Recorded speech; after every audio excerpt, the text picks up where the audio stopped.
పాపులారా మీ చేతులు శుభ్రము చేసుకొనుడి, దివస్కులారా మీ హృదయమును పరిశుద్ధపరచుకొనుడి. చదవండి 8, 9 కూడా. దేవుని యొద్దకు రండి, అప్పుడు ఆయన మీ యొద్దకు వచ్చును.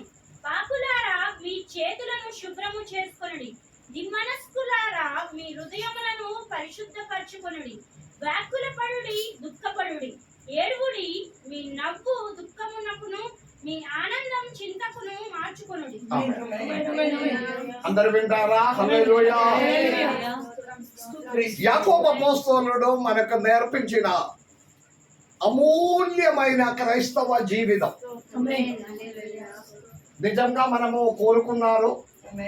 దేవా, మాకు తెలియలేని అనేక కార్యములు పరలోకములో నుండి నీవు మమ్మల్ని నేర్పించాలే దేవా. దానిలో చెప్పిన వేద భాగములో పాపులారా, ఆ వేద భాగం మాత్రం మరి ఒకసారి అందరు వినాలే. పాపులారా మీ చేతులను శుభ్రము చేసుకొనుడి, దిమ్మనస్కులారా, కరెక్ట్ ప్రొనౌన్సియేషన్, ఓకే. దిమ్మనస్కులారా మీ హృదయములను పరిశుద్ధపరచుకొనుడి. యాకోబు అపోస్తలుడు మనకు నేర్పించిన క్వాలిటీ ఒక సరియైన క్రైస్తవ జీవితం. అంటే ప్రారంభం నుండి ఉన్నది దేవునికి లోబడి ఉండాలి. అన్ని విషయములో దేవునికి లోబడి ఉండాలి మొట్టమొదటిగా. రెండవది అపవాదినే ఎదిరించుకోవాలి. లేదు, అపవాది కొన్ని తంత్రములతో మన దగ్గరికి వచ్చినప్పుడు, కొన్ని ట్రిక్ వాడుకొని వచ్చినప్పుడు, అనుదిన జీవిత విధానములో అపవాది తంత్రమనే ఎదిరించుకొని హల్లెలూయా.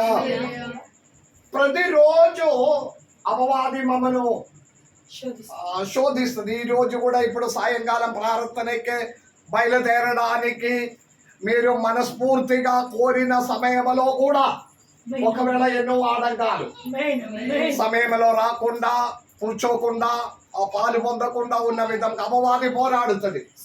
జయించిన మిమ్మల్ని బట్టి హల్లెలూయా. మూడవది అపవాదిని ఎదిరించుకోవాలి, దేవుని యొద్దకు రావాలి. నిన్న వరకు ధ్యానించిన దేవుని యొద్దకు రావాలి. అప్పుడు ఆయన దేవుడు మన యొద్ద. అప్పుడు మన దగ్గరికి దేవుడు రావాలంటే ఉన్న కండిషన్ మొట్టమొదటిగా మనము దేవుని దగ్గరికి రావాలి. ఈ రోజు మరి ఒక విషయములోనికి హల్లెలూయా 8వ అధ్యాయములో మరి ఒక మర్మకరమైన శ్రేష్టమైన ఒక విషయమనే యాకోబు అపోస్తలుడు తన విశ్వాసులని, క్రైస్తవులని, మీరు ఉన్నతమైన, శ్రేష్టమైన, అమూల్యమైన ఒక క్రైస్తవ జీవితం కోరిన ఎడల హల్లెలూయా మీరు ఇది పాటించాలి. ఇక్కడ పిలిచిన పిలిపే కొంచెం తేడా ఉంది. అందరినే యాకోబు అపోస్తలుడు ఎలా పిలుస్తున్నారు? పాపులారా. హల్లెలూయా. అది వినడానికి మనకు అంత ఇష్టం లేదు కదా. పాపులారా, నేను చెప్పినది కాదు, యాకోబు చెప్పినదే నేను రిపీట్ చేస్తున్నాను. మనము ఏదేదైనా ప్రార్థన ఎంత చేసినప్పుడు మనం ఇదంతా ఒప్పుకున్నారు. ఏంటిది? దేవని పాపియే, నేను బలహీనుడే, నాలో పొదవులు ఉన్నాయి, నాకు బాగా ఉంది అని ప్రార్థన చేసిన తర్వాత అరే పాపి అని పిలిస్తే కోపం వస్తుంది. అంటే అది మనుష్య స్వభావం. మనము ఒప్పుకోవడం ఓకే, స్వయం చెప్పడం ఓకే, కానీ మీరు ఒప్పుకొనిన విషయమే కదా నేను మీకు పిలిచినది. ఇంతకు ముందు ప్రార్థనలో మీరు అదే చెప్పింది, నేను పాపియే, నేను మిమ్మల్ని ఆరాధన ప్రేయర్ అయిపోయినవంటే అరే పాపి ఇటురా అని పిలిస్తే ఏంటిది పరిస్థితి? నేను అది ఉట్టిగానే అప్పుడు ప్రార్థనలో వేరే మాట ఏమి దొరకలేక నేను ఒప్పుకోవడం వల్ల మీరు అట్లా నన్ను పిలవాలా? మనుష్య స్వభావం అలాగే ఉంది. కానీ యాకోబు అపోస్తలుడు పిలిచినప్పుడు అదే మాటతోనే పిలుస్తున్నారు. స్వయం ప్రేయర్ చేయమని కాదు, పాపులారా. Praise the lord. ఆ పిలుపు మనకి ఇష్టం లేకపోయినా ఒప్పుకోవాలి. కారణం ఏంటిది? మనము పరిశుద్ధుడుగా 100% ఎవరు కూడా లేదు, మనలో పాపం ఉన్నది. కాబట్టి ఈ వాక్యము చెప్పబోతున్న వాక్యము, హల్లెలూయా. నేను ఒక ప్రశ్న అడుగుదాం వాక్యంలోనికి వెళ్ళక ముందు. నేను ఒక పాపియే అని కంప్లీట్ చేయలేదు. ఒప్పుకున్న వారు ఉన్నారా? నేను కూడా చేయి పైకి ఉన్నా. కొందరు లేదు నేను పాపం ఏమీ లేదు, మంచిది, అట్లానే ఉండండి, హల్లెలూయా. కానీ బైబిల్ అందరూ నేర్పించినదిలో శ్రద్ధగా వినాలి. ఇప్పుడు చేతులు ఎత్తినావు, ఒప్పుకున్నారు, నాతో పాటు మీరు కూడా ఒప్పుకున్నారు, మనం పాపులే. యాకోబు అపోస్తలుడు శ్రేష్టమైన అమూల్యమైన ఒక క్రైస్తవ జీవితం జీవించడం ఎలాగే అని నేర్పించడానికి ప్రయత్నం చేసినప్పుడు పిలిచిన పిలిపిన కూడా ఒప్పుకోండి. ఓకే, నేను పాపులే, పాపం ఉంది, ఒప్పుకోవడం అంటే నాతో పాటు కాదు, నన్ను ఎవరు చేతులు చూపించకండి, కానీ దేవుని సన్నిధిలో ఒప్పుకున్నట్టుగా అవును నేనంత పెద్ద పరిశుద్ధుడు ఏం కాదు, హల్లెలూయా, బలహీనత ఉంది, కానీ ఏం చెయ్యాలి అన్నది నేర్పిస్తున్నారు. హల్లెలూయా, హల్లెలూయా. పాపులారా మీ చేతులను శుభ్రము చేసుకోండి. ప్రయిస్తున్నారు. ఈ పాపం ఈ రోజు కొంచెం కొన్ని వాక్యములు చెప్పుకొని కొన్ని విషయమునే మీకు నేర్పించాలని ఇష్టపడుతున్నారు. అంటే దేవుని ప్రణాళిక అలాగే దేవుడు ఒక్కొక్క మర్మంలో ఒక్కొక్క విషయము ముందుకు కొనసాగినప్పుడు చాలా మందికి కాలంలో పాపము అనే విషయంలో అంత పెద్ద భయం ఏమీ లేదు. అందరు ఇక్కడ ఉన్నారా?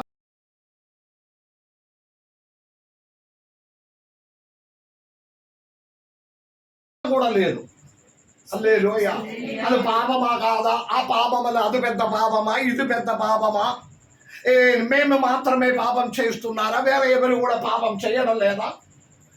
మనము స్వయంలోనికి చూడకుండా ఇతరులోనికి చూసుకొని అంత పరిశుద్ధులుగా ఎవరున్నారు? ఇలాగ ఇతరులనే విమర్శించి మనము స్వభావం ఎలాగే అంటే మన పాపమనే దాచిపెట్టడానికి, మన పాపము ఒక ఆ బరువునే చిన్నగా చూపించడానికి ఇతరుల వైపు చూస్తుంది. నేనిదే కదా, చిన్న పాపమే కదా, మిగిలిన వారు ఎంత మాత్రమో పాపం చేస్తే ఉన్నారు, అప్పుడు నా మీద మాత్రమో టార్గెట్ పెడుతున్నారా, నేను ఒక్కనే టార్గెట్ లోనికి వచ్చేస్తున్నారా, అందరు లేవా? ఇలాగ ఇతరుల మీద మనము ఈ పాపమన విషయమనే బైబిల్లో శ్రేష్టమైన 2 ప్రాముఖ్యత ఉంది, 2 విధమైన పాపములు. హల్లెలూయా. కూడి వచ్చిన వారందరూ 100% ఈ వాక్యమనే గ్రహించలేకపోయినా కూడా 2-3 వాక్యమనే హృదయంలో ఉండే ఒక రోజులో అది హల్లెలూయా అది పని చేసిన ఒక దినం వస్తుంది. మట్టి లోపల వేరు చీకిపోయినను హల్లెలూయా నీటి వాసనతో చిగిరించిన ఒక దినం వస్తుంది. నేను రూఢిగా నమ్ముతున్నాను. హల్లెలూయా. ఈ మధ్యలో దేవుడు ఎన్ని అద్భుతకరమైన వాక్యమనే మనకు దయచేస్తున్నాడు. ఆ వాక్యములంతా 100% ఫలమిస్తున్నారని నేను నమ్మడం లేదు, కానీ ఒకటి మాత్రం నమ్మకం ఉంది. చాలా సార్లు మేము ఇంటిలో డిస్కషన్ చేస్తూ ఉన్నారు, దేవా మనం ఎంత మంచి వాక్యం అనే దేవుడు అనుగ్రహిస్తున్నారు, మనుష్య జీవితంలో కదిలింపు లేదా, మనుష్య జీవితం యొక్క మార్పు లేదా, కొంచెం కూడా మార్పు కనపడడం లేదు కదా అని ప్రార్థన చేసినప్పుడు దేవుడు నాతో మాట్లాడినదే, నా బిడ్డ మీరు విత్తనాలు వేసుకొని పో, నేను అనుగ్రహించిన వాక్యం అనే సెలవిచ్చి అవినే మీరు వేసుకొని పోవండి. ఎప్పుడు వర్షం పడుతుందో, ఎప్పుడు నీటి వాసన వస్తుందో అందువల్ల ఆ సమయంలో చిగిరిస్తుంది. నీటి వాసనతో చీకిపోయిన వేరిని చిగిరింపించడానికి శక్తి కలిగిన ఒక దేవుడు ఉండే. మన జీవితంలో పడిపోయిన జీవితమనే లేవలేతడానికి శక్తి కలిగిన దేవుడు ఉన్నాడు. దేవునికి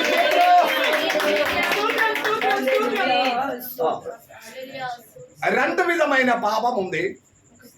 ఒకటి చెయ్యకూడదు అని చెప్పిన విషయమనే చెయ్యడము ఒక పాపం. అందరు చెప్పండి. చెయ్యకూడదు అనే బైబిల్లో సెలవిచ్చిన అనేక కార్యములు మనము చేస్తే అది ఒక పాపం. హల్లెలూయా. చెయ్యకూడదు, కళ్ళు తాగకూడదు, బీడి తాగకూడదు, గొడవలు చెయ్యకూడదు, కోపపడకూడదు, అబద్ధం మాట్లాడకూడదు, హత్య చెయ్యకూడదు, అనేక విషయము చెయ్యకూడదు. అందరు ఇక్కడ ఉన్నారా? అది చేస్తే పాపం. అది మొట్టమొదటిగా. రెండవది చెయ్యాలి అని బైబిల్లో అనేక కార్యములు. ఈ మొట్టమొదటి విషయము చాలా మంది జాగ్రత్తగా ఉంది. హత్య చేయకుండా, కోపపడకుండా, అనేక విషయమనే చెయ్యకూడదు అన్న విషయమనే జాగ్రత్త పడుతుంది. చెయ్యవలసిన కార్యములు చెయ్యకుండా ఉంటే అది కూడా పాపం. సేమ్ పాపమే, దానికి తేడా లేదు. నేను వస్త్రహీనుడుగా ఉన్నారు, నీవు నాకు వస్త్రం ఇచ్చావు. నేను ఆకలి కలిగి ఉంది, మీరు నాకు భోజనం పెట్టినావు. నేను మీతో ఇన్న విషయములు అడిగినావు, మీరు నాకు సహాయం చేశారు. అనేక విషయములు చేయవలసినది ఉంది. ఆదివారం మందిరములో వచ్చి ఆరాధించాలి, దేవుని వాక్యం చేయడం లేదు. ఆరాధించాలి, ప్రార్థించాలి, స్తుతించాలి, దేవుని సన్నిధిలో దశమభాగం ఇవ్వాలి, కాணிకలు సమర్పించాలి, చెయ్యవలసిన అనేక కార్యం. అందరూ చూచాలి. అది చెయ్యలేకపోతే పాపం, సేమ్ పాపం. హత్య చేసినట్లుగా, చెయ్యకూడదు అని చేసిన దానినే చేసినట్లుగానే ఉన్న సేమ్ పాపమే. హల్లెలూయా. ఆమేన్. చెయ్యకూడదు చేస్తే పాపం, చెయ్యాలి అనేది చెయ్యకుండా ఉండడం. అర్థం కాలేదు? హల్లెలూయా. ఇప్పుడు ఇలాగే చూసుకుంటే మన జీవితంలో పాపులారా అని యాకోబు అపోస్తలులు పిలిచిన గుంపులో మనము కూడా ఉన్నారు. హల్లెలూయా. అనేక విషయములో చేయవలసిన కార్యమనే మనము చెయ్యకుండా కుటుంబంగా ప్రార్థించాలి, దేవుని ఆరాధించాలి, దేవుని సన్నిధిలో సమయం గడపాలి, సమయం వెనక రావాలి. సమయంలో దేవుని ఎన్నెన్నో విషయాలుంది. ఆలస్యంగా చేసిన వారికి పరలోకములో ప్రవేశం లేదు. హల్లెలూయా. ఆలస్యంగా రాకూడదు. Praise the Lord. అనేక విషయం చెయ్యవలసిన విషయమనే చెయ్యకుండా ఉండడం కూడా పాపం. ఇప్పుడు పాపములో మరి ఒక రెండు విషయాలు ఉన్నాయి. ఒకటి మరణం కాలేని పాపం. అందరు ఇక్కడ ఉన్నారా? వింటున్నారని అనుకున్నారు, లేకపోతే మిమ్మల్ని అపవాది వచ్చి మీ మనసునే దొంగతనం చేసి బయటకు పోతున్నావా? రెండు విధమైన పాపం. ఒకటి మరణం కాలేని పాపం. హల్లెలూయా. మరణం కాలేని పాపములు కొన్ని ఉన్నాయి. ఆ పాపము జరిగితే చేస్తే దాని గురించి మొరపట్టుకోవచ్చు, పశ్చాత్తాపడవచ్చు, మారు మనసు పొందవచ్చు, క్షమాపణ అడుగుకొని ఉండే నిజంగా పాపమనే మరణం అందరు ఒకసారి పలకండి. ఏ విధమైన పాపము? మరణం కాలేని పాపం. అందరు ఆ మాట ఒకసారి పలకండి. మరణం కాలేని పాపం. హల్లెలూయా. ఆ పాపమును ఒకరి జీవితంలో జరిగిన, ఒకరు ఆ విధమైన పాపముని చేసిన, ఆ పాపముల గురించి పశ్చాత్తాపించి, దేవా నేను పరలోకమునకి మీకు విరోధంగా పాపం చేసి ఉన్నారు, దేవా మీ కుమారుడుగా ఉండడానికి నేను యోగ్యుడు కాదు, నా పాపమనే క్షమించమని చెప్పి బుద్ధి వచ్చినప్పుడు, అందరు ఇక్కడ ఉన్నారా? బుద్ధి వచ్చినప్పుడు అతడు తిరిగి వచ్చి తండ్రి యొద్దకి క్షమాపణ అడిగినప్పుడు మరణం కాకుండా క్షమించిన పాపము. హల్లెలూయా. మరణం కాలేని పాపం. హల్లెలూయా. ఆ పాపముల గురించి అందరు ఇక్కడ ఉన్నారా? మరణం కాలేని కొన్ని పాపములు ఉంది. నేను అది ఆ లిస్ట్ చెప్తామని. హల్లెలూయా. ఆ పాపము ఒకవేళ జరిగిన ఎడల, ఆ పాపము ఒకవేళ మన జీవితంలో సంభవించిన ఎడల, దాని గురించి పశ్చాత్తాపడి మారు మనసు పొంది మొరపెట్టి దేవునితో అడిగితే దేవుడు ఒకవేళ ఆ పాపమనే క్షమిస్తుంది, పరలోకములో మనకు అవసరం ఇస్తుంది. అందరు ఇక్కడ ఉన్నారా? రెండవది మరణకరమైన పాపం. హల్లెలూయా. ఉట్టిగానే చెప్పడం కాదు. మొదటి యోహాను పత్రిక, అందరూ అది అండర్లైన్ చేసి పెట్టాలి. మొదటి యోహాను పత్రిక 5వ అధ్యాయం 18వ వచనం. మొదటి యోహాను పత్రిక అందరు తీసినావా? దేవుని మూలముగా పుట్టియున్న వాడెవ్వడును పాపము చేయడని ఎరుగుదుము. దేవుని మూలంగా పుట్టినవాడు తాను భద్రము చేసుకొనిచు గనుక దుష్టుడు వాణ్ణి ముట్టడు. మనము దేవుని సంబంధములనియు లోకమంతయు దుష్టుని నందు ఉన్నదనియు ఎరుగుదుము. మనము సత్యవంతమైన వానిని ఎరగవలనని దేవుని కుమారుడు వచ్చు వరకు వివేకమును గ్రహించి ఉన్నామని ఎరుగుదుము. మనము దేవుని కుమారుడైన యేసుక్రీస్తు నందున్న వారమై సత్యవంతులమని అందున్నాము. ఆయనే నిజమైన దేవుడును నిత్య జీవమునై ఉన్నాడు. ఒక పాట, ఒక చరణం పాడండి, చదవండి. సకల దుర్నీతియు పాపము, అయితే మరణకారణము కాని పాపము కలదు. అదే చదవండి. సకల దుర్నీతియు పాపము, అయితే మరణకరము కాని పాపము కలదు. మళ్ళీ ఒకసారి కూడా స్పష్టంగా చదవండి. సకల దుర్నీతియు పాపము, అయితే సకల దుర్నీతియు పాపము, అయితే మరణకారణము కాని పాపము కలదు. మరణ కారణం కాలేని పాపం కలదు. అంటే మరణకరమైన పాపం లేదు. మళ్ళీ దేవుని మూలముగా పుట్టియున్న వాడెవ్వడును పాపము చేయడని ఎరుగుదుము. దేవుని మూలంగా పుట్టినవాడు తాను భద్రము చేసుకొనిచు.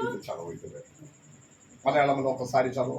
സഹോദരന് മരണത്തിനല്ലാത്ത പാപം ചെയ്യുന്നത് ആരെങ്കിലും കണ്ടാൽ അപേക്ഷിക്കാം. ദൈവം അവന് ജീവനെ കൊടുക്കും.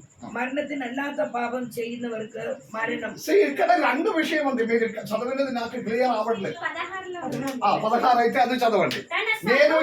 మీరు దయచేసి వాక్యం చదివినప్పుడు నేను ఏం చెప్పబోతున్నారు అని గ్రహించి అదే ఆత్మలో చదవాలి. ఒకవేళ వాక్యం అంటూ ఇట అయినా కూడా ఏది చదవాలని ఉంటే అదే చదవండి. చదవండి. తన సహోదరుడు మరణకరము కాని పాపము చేయగా, మరణకరం కాని పాపం. హల్లెలూయా. ఇప్పుడు నేను చెప్పిన విషయం మర్చిపోకూడదు. మరణం కాలేని పాపం. హల్లెలూయా. అందరు ఎక్కడ ఉన్నారా? ఇప్పుడు మనము ఏ పాపం చేస్తున్నారని ఎరగాలి. ఇప్పుడు యాకోబు అపోస్తలుడు తన వాక్యం అనే శ్రేష్టకరమైన క్రైస్తవ జీవితం అందరు ఇక్కడ నమ్ముకొని అటు విధంగా కూర్చోకండి. వాక్యం చెప్పినప్పుడు అపోస్తలుడైన యాకోబు నేర్పించినది ఏంటంటే లోకమంతా పాపములో పడిపోయి దుష్టత్వములో శాపములో రెండవ రాకడకి ఆ నిత్య నాశనమైక సిద్ధపడుతున్నారు. హల్లెలూయా. ఎంత ఆసక్తి కలిగి దేవుడి వాక్యం అనే దయచేస్తే మీరు నిర్లక్ష్యంగా తీసుకోకూడదు. దేవుడి లోకమంతా పాపములో నిండి సొదొమ గొమొర్రా పట్టణములాగే దేవుడు భూమిని నాశనం చేయడానికి రెడీగా ఉన్నారు. హల్లెలూయా. ఆదికాండం 6వ అధ్యాయం 11, 12 వచనములో ఈ భూమి నోహావు కాలం వలె. అందరు ఎక్కడ ఉన్నారా? హల్లెలూయా. మత్తయి సువార్త 24వ అధ్యాయములో ఒక వాక్యం ఉంది. సరదాగా వినండి. మత్తయి సువార్త 24వ అధ్యాయములో యుగాంతముల గురించి. చాలా మందికి ఈ విషయంలో అంత జ్ఞానం ఏమీ లేదు. యుగాంతమా, ఏది జరుగుతుంది, ఎలా జరుగుతుందని. కానీ ఆ వాక్యంలో 24వ అధ్యాయంలో ఒక మాట ఉంది. నోహావు కాలం వలె ఒక కాలం వచ్చినప్పుడు సమస్త దానికి దేవుడు అంతం చేయబోతున్నాడు. నోహావు కాలములో భూమి మీద జరిగిన అదే విధంగా ఈ కాలములో జరిగితే రాకడ సమీపమైంది. యుగాంతం దగ్గరే అయిందని అర్థం. ఆదికాండ 6:11-12 నోహావు కాలములో భూలోకము దేవుని సన్నిధిని చెడిపోయి ఉండెను. భూలోకము బలత్కారముతో నిండి ఉండెను. దేవుడు భూలోకమును చూచినప్పుడు అది చెడిపోయి ఉండెను. భూమి మీద సర్వ శరీరులు తన మార్గమును భూమి చెడిపోయింది. భూమిలో ఉన్న సర్వ జడము సకల మనుష్యులు హల్లెలూయా. చెడిపోయిన కాలము నోహావు కాలములో అదే విధంగా ఇప్పుడు కాలము దేవునికి స్తోత్రం. ఎంత భయంకరంగా మారిపోతున్నారు అనుదిన జీవితం మన చుట్టూ చూసుకుంటే పాపముతో నిండిన ఒక కాలములో మనము జీవిస్తున్నాం. అన్ని విధంగా ఈ రోజు ఒక మాట అది పిల్లలు కూర్చున్నారు ఎట్లా చెప్పడం. ఒక న్యూస్ వచ్చింది, ఒకరిని అరెస్ట్ చేసింది. ఒక పశువుతో ఆయన ఏం చెప్పాలి మోసం చేసిందని ఒక మృగముతో పోలీసు పట్టుకున్నారు. న్యూస్ లాగా వచ్చింది. నోహావు నేను పిల్లలు ఉన్నా కాబట్టి నేను మీకు అర్థమైన వారికి అర్థం అవ్వండి. దేవునికి స్తోత్రం. ఒక మృగముతో సహించడం వలన పట్టుకున్నారు. హల్లెలూయా. అతను ఆసుపత్రిలో ఉన్నాడు. ఇప్పుడు పోలీసు పట్టుకుని ఆసుపత్రిలో వేసింది. ఎంత మాత్రం కాలం చెడిపోతున్నారు. మనము ఇలాగే బండలాగే కూర్చోవడము, ప్రార్థన చేయడం లేదు. మన పిల్లల కొరకు, ధనముల కొరకు, కుటుంబం కొరకు స్తోత్రం చెల్లించండి. పాపం ఏంటిదంటే మరణం కాలేని పాపం ఉన్నాయి. హల్లెలూయా. ఇప్పుడు ఆ వాక్యం చదవండి, మరలా చదవండి. ఏది ఇప్పుడు తన సహోదరుడు మరణకరము కాని పాపము చెయ్యగా ఎవడైనా చూచిన ఎడలా అతడు వేడుకొనును. అతన్ని బట్టి దేవుడు మరణకరము కాని పాపము చేసిన వారికి జీవము దయచేయు. మరణం కాలేని పాపము చేసిన ఎడల అందరు ఇక్కడ ఉన్నారా? మరణం కాలేని పాపము జరిగిన ఎడల దేవునితో బ్రతుకులాడవచ్చు, మొరపెట్టవచ్చు, క్షమాపణ అడగవచ్చు. చేతులెత్తి స్తోత్రం చేయండి. అలాగే చేసుకొని మారు మనసు పొందితే దేవుడు ఒకవేళ క్షమించి జీవం ఇస్తాడు. రెండవ విషయం మరణకరమైన పాపం. హల్లెలూయా. మరణకరమైన పాపం చేసిన తర్వాత ఎన్ని మొరపెట్టినా, ఎన్ని క్షమాపణ అడిగినా, ఎన్ని రోజు ఉపవాసం ఉన్నా అది క్షమాపణ లేదు. నిత్య మరణమే. ఈ మరణకరం అంటే నిత్య మరణముల గురించే నేను మాట్లాడుతున్నాను. నిత్య మరణములోనికి దానిలో నుండి విడుదల లేదు. హల్లెలూయా. మరణకరమైన పాపములో కొన్ని లిస్టులో ఉన్నది కొంచెమే ఉన్నది. ఒకటి పరిశుద్ధాత్మకి విరోధంగా మాట్లాడకూడదు. రెండవది చేదపడి మంత్రవాదములు చేసిన వారి వెనక పోవడము, చేయడము, దానికి సపోర్ట్ గా ఉండడము బైబిల్ అంతా మనము వెదగిన మరణకరమైన పాపము. హల్లెలూయా. ఏదైనా జరిగితే ఇతరుల్ని ప్రోత్సాహించి, ఇతరుల్ని వెంబడి వెళ్ళి వారికి ఖర్చు పెట్టుకొని వ్యక్తిని పరిచయం చేసి దానికి సపోర్టుగా ఉన్న వారు మరణకరమైన పాపం. మూడవది అన్యజనులతో ఉన్న వివాహ సంబంధం. హల్లెలూయా. అది మరణకరమైన పాపమునకి కింద వస్తుంది. హల్లెలూయా. ఇంకా మనము బైబిల్లో జాగ్రత్తగా ఇది మనము నేర్చుకోవాలి, ఇతరులనే నేర్పించాలి.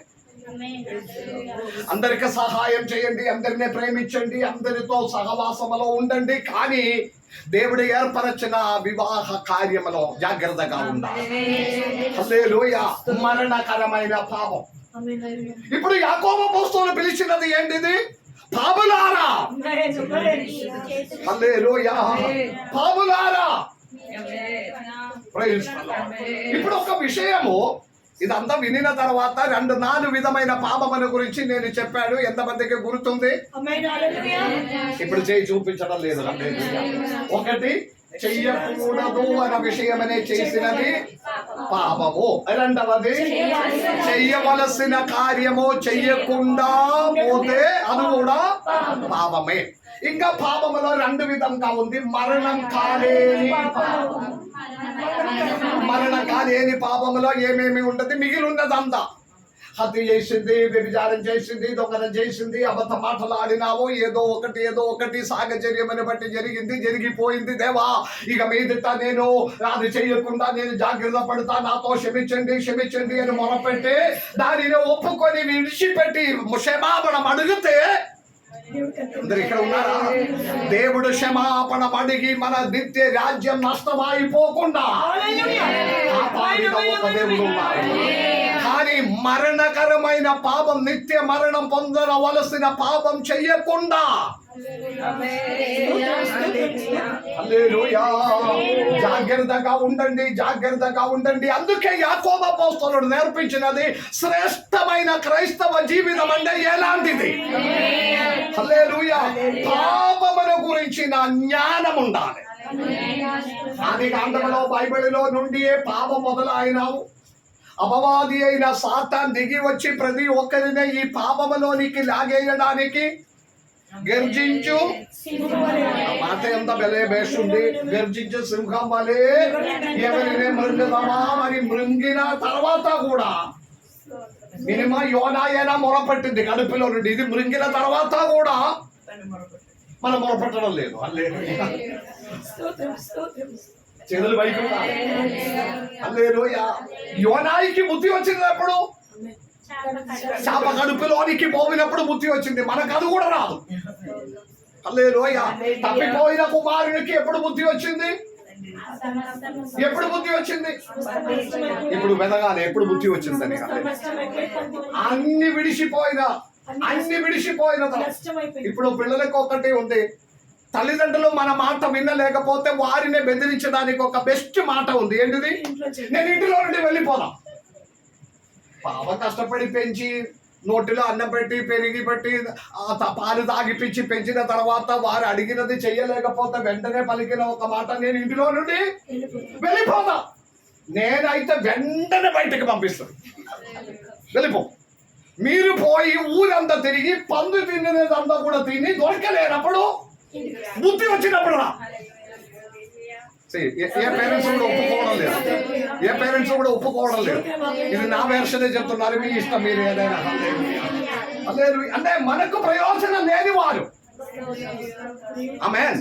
మనకు ప్రయోజనం, దేవునికి ప్రయోజనం, తల్లిదండ్రులకు ప్రయోజనకరంగా పిల్లలు లేకపోతే, అదే నాకంటే మీరు తల్లినే తండ్రినే సహోదరునే ప్రేమించిన వారు దేవుని రాజ్యమునికి యోగ్యుడు కాదు. ఎప్పుడు చెప్పిన మాట ఉంది, జీవితకాలం అంత బాధపడిన దానికంటే 2 సంవత్సరాలు ఎడబడమే కదా. హల్లెలూయా దేవునిలో ఉంచాలి. సరి ఏది తప్పేది అని నేర్పించి సరి అయిన మార్గం. మేము పోయి ఊరి చేస్తా, నేను పోయి చచ్చిపోతా, నాకు ఇప్పుడే ఐఫోన్ కావాలి, లేకపోతే కేరళలో జరిగింది, ఇక్కడ వాళ్ళందరూ మంచివాడు. ఐఫోన్ ఇవ్వాలి, లేకపోతే నేను చచ్చిపోతా. లేదు పోయి ట్రై చేసిన భాగ్యం, అందరు పట్టుకున్నారు, చచ్చిపోలేదు. వెంటనే ఐఫోన్ కొన్ని ఇచ్చి చచ్చిపోతుంది కదా అంటే, రేపు మిమ్మల్ని పట్టుకొని ఓడి కారు కావాలని అడుగుతుంది, లేకపోతే నేను చచ్చిపోతుందని. స్విచ్ ఆఫ్ అయిపోయింది. దేవుని బిడ్డలారా, దేవుడు దేవునికి, మనుష్యునికి, తల్లిదండ్రులకు ప్రయోజనకరమైన పిల్లలుగా మారాలి. హల్లెలూయా. నేను మాట్లాడినది ఎందుకంటే పాపములో నుండి దూరం ఉండాలి.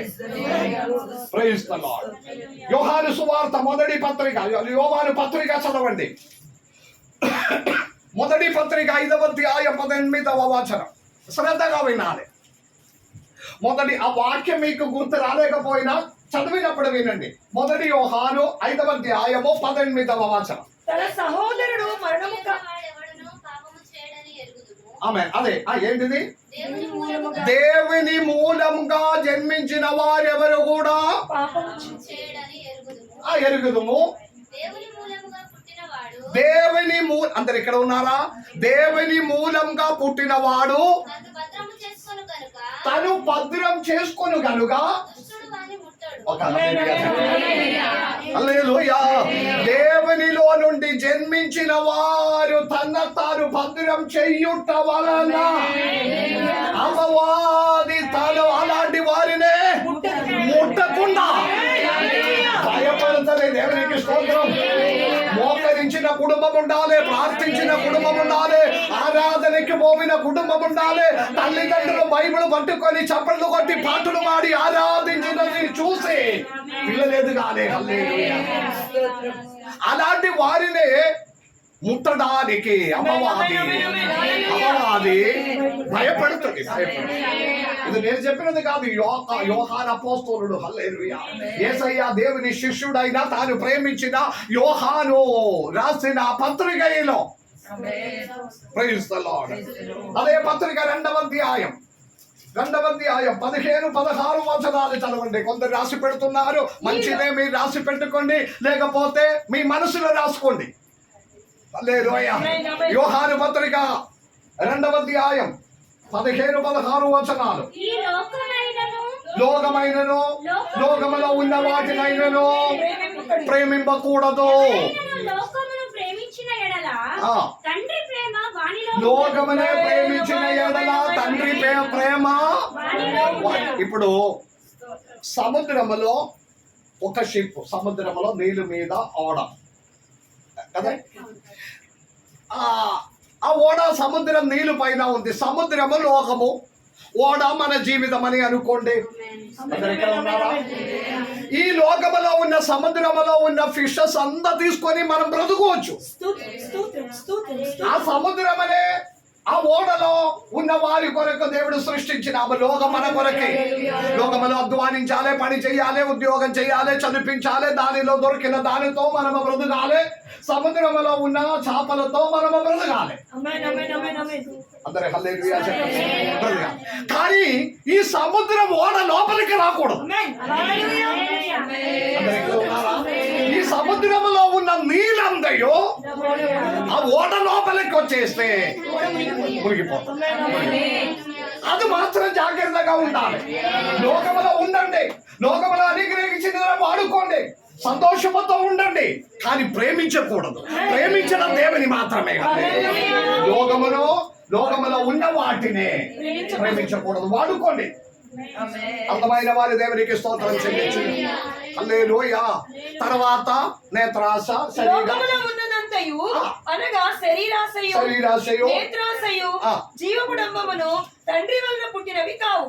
అవి లోక సంబంధమైనది. కాబట్టి కొంచెం ఇప్పుడు నేను చెప్పి వచ్చిన విషయం అంతా ఏది? పాపులారా అని యాకోబు అపోస్తలులు పిలిచి ప్రారంభంలో మనం అందరం చెప్పినాము, మనం అందరము పాపులం.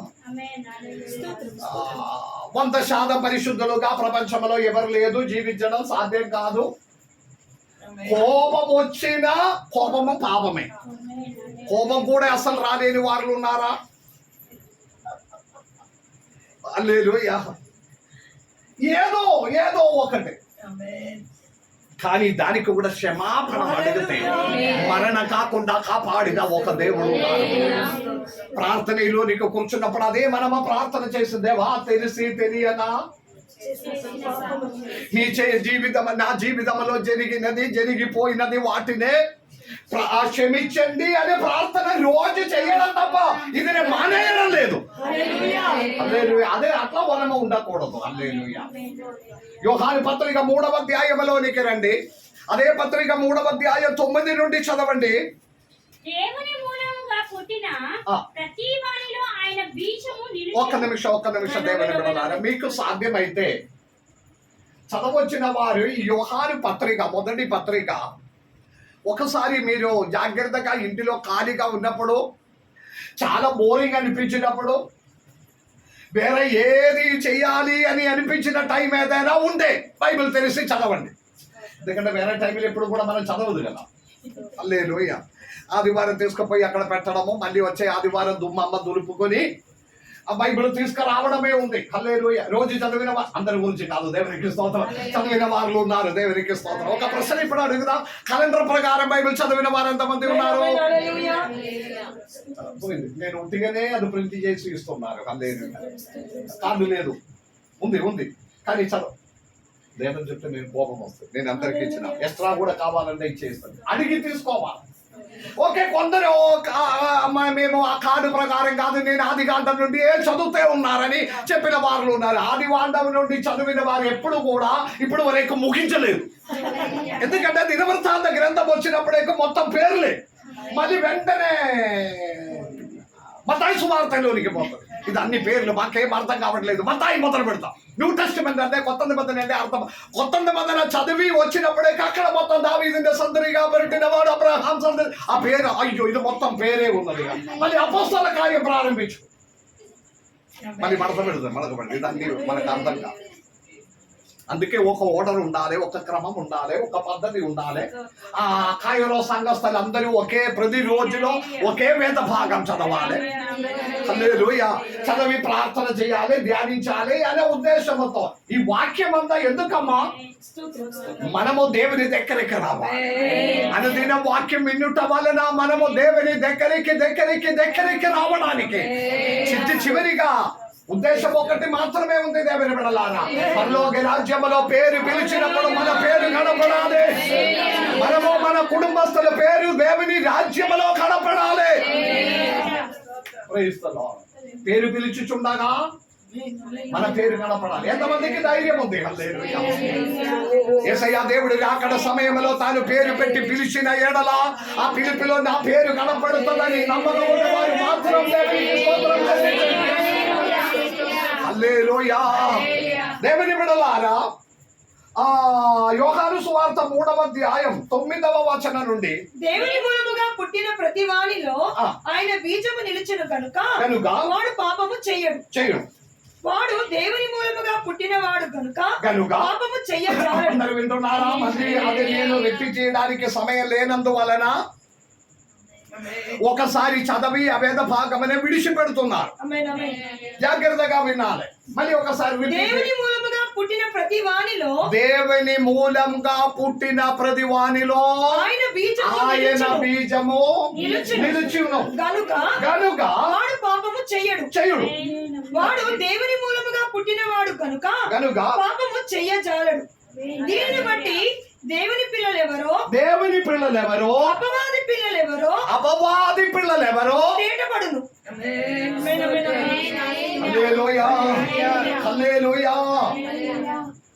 ఇన్స్టాగ్రామ్ లేనా, వాట్సాప్ లేనా మీ స్టాటస్ చూస్తే తెలుస్తుంది. హల్లెలూయా. కొంచెం ఘోరంగా పెట్టిన వారిలో కూడా ఉన్నారు. రింగ్ ట్యూన్ చూసుకుంటే, స్టాటస్ చూసుకుంటే మీ స్పందన తెలిసిపోతుంది.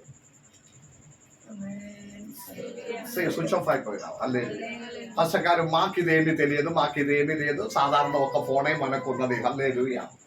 కానీ దేవుని పిల్లలెవరు, అపవాది పిల్లలెవరు తెలిసిపోతుందండి. హల్లెలూయా. చదవండి. నీతిని జరిగించని ప్రతివాడును, తన సహోదరుని ప్రేమింపని ప్రతివాడును దేవుని సంబంధులు కారు. అర్థమైందా? ఇప్పుడు ఇదన్నీ చెప్పిన తర్వాత దీనికి పరిష్కారం ఏంటిది? ఏదో కొన్ని పాపం అని చెప్పి మమ్మల్ని విసుగు కనిపించినట్లుగా, ఇరిటేట్ చేసినట్లుగా చెప్పి విడిచిపెడితే ఏమవుతుందని కాదు, దానికి పరిష్కారం ఉంది. యోహాను పత్రికలో రాసి పెట్టి ఉంది. వినాలని అనిపిస్తున్నారా? చదవండి. మొదటి పత్రిక 1వ అధ్యాయం 7వ వచనం నుండి. అది మాత్రమేనా మీరు నోటి చేసి పెట్టుకోండి. 9వ వచనం వరకు, 7వ వచనం నుండి 9వ వచనం వరకు. అయితే ఆయన వెలుగులోనున్న ప్రకారము మనమును వెలుగులో నడిచిన ఎడల, వెలుగులో ఉన్న ప్రకారము మనము వెలుగునే నడిచిన ఎడల. అందరు ఇక్కడ ఉన్నారా? వెలుగునే చూసిన వారంగా ఉండకూడదని మొన్న నేను వాక్యం చెప్పినప్పుడు గుర్తున్నాయా? హల్లెలూయా. చాలా మంది దేవుడు పిలిచిన వాడు దేవుని పిలిచిన వారు ఉన్నారు. హల్లెలూయా గట్టిగా చెప్పండి.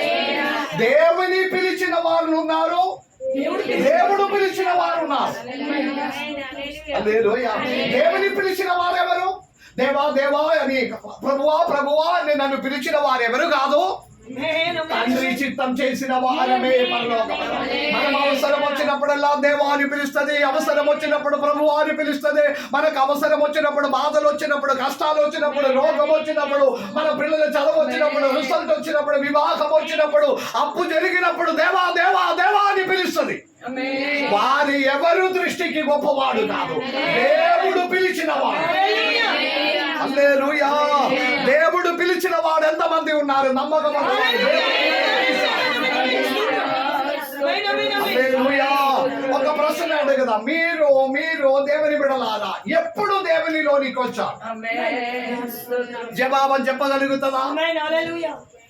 అర్థం కాలేదు.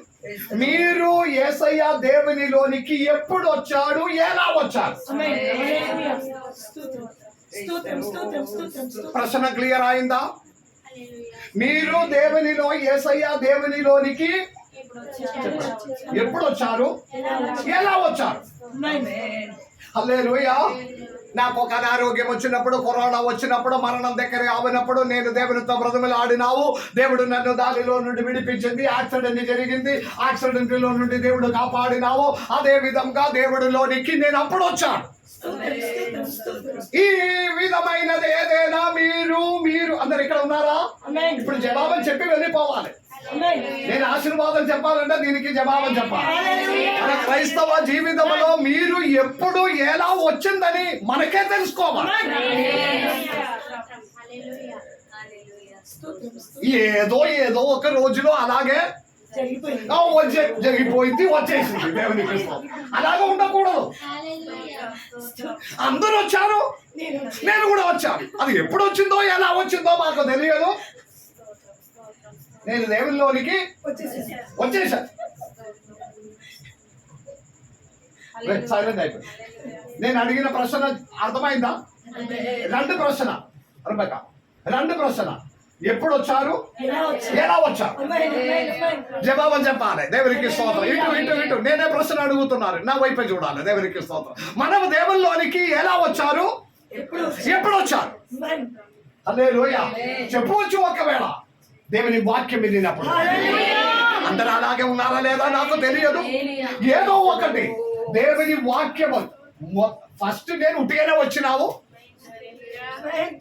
ఫస్ట్ నేను ఉట్టిగానే వచ్చినావు. సౌలు గాడిద వెనకపోయినట్లుగా సమూయేలు ఇంటికి ప్రార్థనకి ఎందుకు వచ్చారు?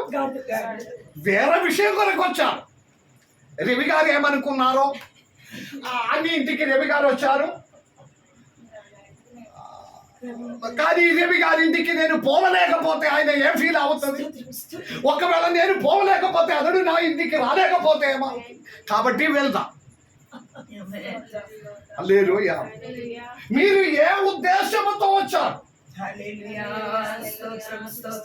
అరణ్యములో యేసయ్య దేవుని చూడడానికి శిష్యులందరూ పోయారు. యేసయ్య శిష్యులు అందరు ఇక్కడ ఉన్నారా? యేసయ్య శిష్యులందరూ ఒక రోజు పరిగెత్తి అరణ్యములో బాప్తిసం వచ్చే యోహాను దగ్గర పోయి వచ్చిన వారితో యేసయ్య దేవుడు ఒక ప్రశ్న అడిగినా, మీరు ఏది చూడడానికి పోయినారు? ఏది చూడడానికి, దేని కొరకు పోయారు? హల్లెలూయా. మంచి పట్టు వస్త్రమనే ధరించిన ఒక్కడినే చూడడానికి పోయినావా? మీరు మంచిగా బ్రతుకుతున్న రాజుగా ఉన్న వాడినే చూడడానికి పోయినావా? మీరు ఎందుకు ప్రార్థనకు వచ్చారు? దేని కొరకు వచ్చారు? వారిని చూడడానికి, వీరిని చూడడానికి. వారి నాకు టెస్ట్ పెట్టింది, మీరు కంపల్సరీ ప్రేయర్కి రావాలి, నేను కూడా వస్తున్నారు. కాబట్టి మీరు నన్ను ఫోన్ చేయుట వలన, నాతో మాట్లాడుట వలన, నన్ను పిలుచుట వలన 3 సార్లు ఫోన్ చేశాడు, మీరు రావాలి నా ఇంటికి. అందుకే పాస్టర్ గారు అనౌన్స్ చేసినది సరిపోవడం లేదు, అది సరిగా వినలేదు. కాబట్టి నేను పర్సనల్ గా 3 సార్లు ఫోన్ చేయుట వలన నేను వచ్చాను.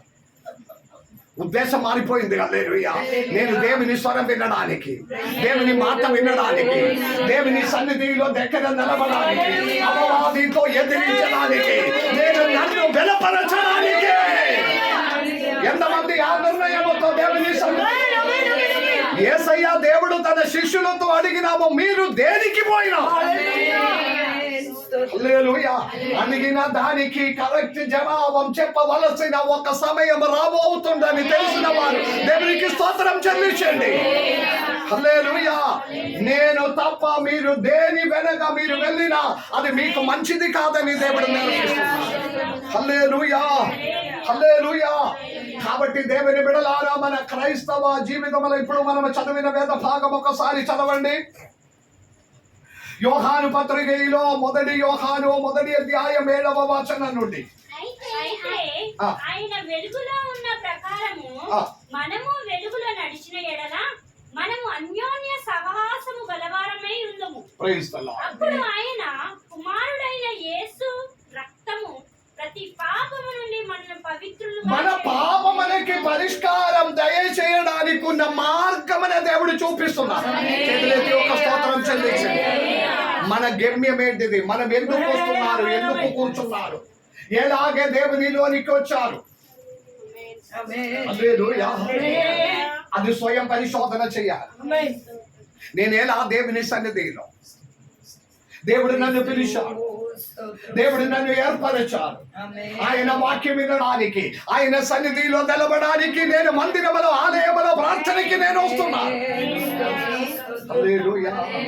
ఇక్కడ చిన్నగా చెప్పి ముగించాలంటే, యేసయ్య దేవుని యొక్క రక్తము, యేసయ్య దేవుని యొక్క రక్తము సమస్త పాపాల నుండి నన్ను విడిపించినది. నమ్మిన వారి చేతులెత్తి స్తోత్రం చెల్లించండి. మరణకరమైన పాపం తప్ప. హల్లెలూయా. సమస్త పాపం అని చెప్పినప్పుడు మరణకరమైన పాపం తప్ప మిగిలిన సమస్త పాపమనే యేసయ్య దేవుని రక్తం ద్వారా విడుదల. హల్లెలూయా. నమ్మిన వారి దేవునికి స్తోత్రం చెల్లించండి. 9వ వచనం ఒకసారి చదవండి. మన పాపమును మనము ఒప్పుకొనిన ఎడల ఆయన నమ్మదగిన వాడు నీతిమంతుడును కనుక ఆయన మన పాపమును క్షమించి సమస్త దుర్నీతి నుండి మనల్ని పవిత్రులుగా చేయును. ఆమేన్. సమస్త దుర్నీతి నుండి మమ్మను పవిత్రుడుగా చేయును. చేతులెత్తి చెప్పకండి. యేసయ్య దేవుని యొక్క రక్తము సమస్త పాపములో నుండి. పాప నిబంధన కాలంలో ఇది మనకు లేకుండా ఉండే కాల్వరి శిల్వ మీద మన ప్రాణ రక్షకుడైన యేసయ్య దేవుడు కాచిన రక్తమును బట్టి, ఆ రక్తములో ఉన్న విశ్వాసమును బట్టి, ఆ రక్తములో ఆధారపడుట వలన హల్లెలూయా విశ్వాసములో హల్లెలూయా. చాలా మంది మీ శ్రమల మధ్యలో ప్రార్థించడానికి నూనె తీసుకొస్తుంది. ఆ నూనె తీసుకొచ్చి పరిశుద్ధ స్థలంలో పెట్టి, వారి విషయం ఏంటిదో నాతో చెప్పట్లేదు కానీ అక్కడ పెట్టిపోతుంది. నేను ప్రార్థన చేసి ఎవరు పెట్టిందో, ఏ విషయం పెట్టిందో అనేది నేను తెలుసుకోవడం అంత గొప్ప కార్యం కాదు. హల్లెలూయా. కానీ తెలిసిన ఒక దేవుడు. నేను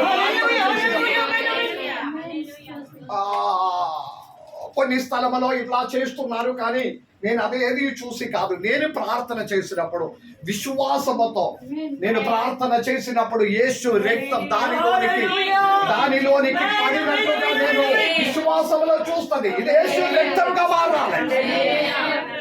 హల్లెలూయా. అది వ్రాసిన వారు, అది వాడుకొనిన వారికి యేసు రక్తం ద్వారా విడుదల. హల్లెలూయా. ఎంతమంది నమ్ముతున్నారు? భయంకరమైన శాప ఊపిలో, పాప ఊపిలో పడి ఉన్న ఇశ్రాయేల్ ప్రజల కొరకు దేవుడు ఏర్పరచినది గొర్రెపిల్ల రక్తము. గొర్రెపిల్ల రక్తం. ఆబీబు నెల 10వ తారీఖు మేఘ మందలో నుండి శ్రేష్టమైన ఒక మందనే ఒకటినే వేరుపరచాలి. అందరూ ఇక్కడ ఉన్నారా? హల్లెలూయా. 100 మంది 1000 ఉన్న గొర్రెలలో నుండి ఒకటినే వేరుపరచాలి. ఆ వేరుపరచిన ఒక్క గొర్రెనే 4 రోజు సపరేట్ పెట్టాలి.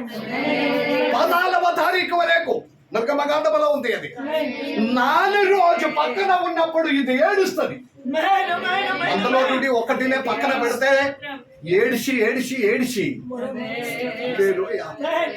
4 రోజు పక్కన పెట్టి 4వ రోజు అబీబు 44వ తారీఖు ఆ గొర్రెనే వధించి దాని రక్తం తీసుకొని గుమ్మం మీద రాసినప్పుడు పాప ఊపిలో ఉన్న వారికి విడుదల అవుతుంది. ఎవరికి? హల్లెలూయా. గెత్సేమనే తోటలో నుండి పట్టుకొని ఒక్క రాత్రి 4-5 స్థలములో విస్తరించి కాల్వరి శిలువ మీద రాసినదే రక్తము. హల్లెలూయా. విశ్వాసముతో అంగీకరించిన వారు ఈ రక్తం ద్వారా మాకు విడుదల అవుతుంది.